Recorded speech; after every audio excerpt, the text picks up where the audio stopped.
Hi, my name is Sean Chesser. I'm going to talk about a life cycle presentation. The life cycle of a butterfly I'm going to talk about, the life cycle of a frog, and how living and non-living components that help complete their cycle.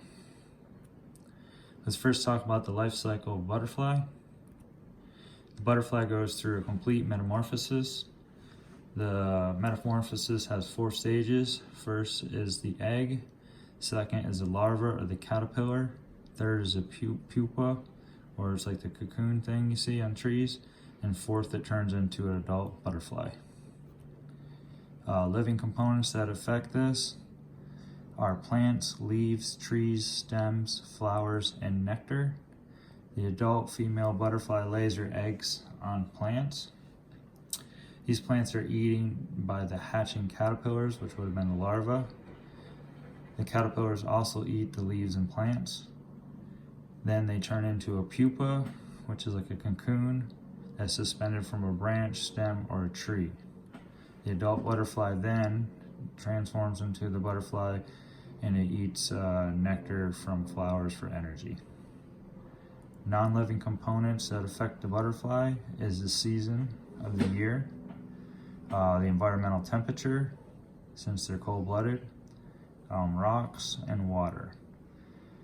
The season could be spring or fall or summer, depending on the species.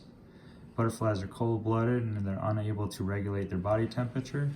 They're unable to fly if it's too cold, and they will use rocks to spread their wings to warm them up. Let's talk about the life cycle of the frog.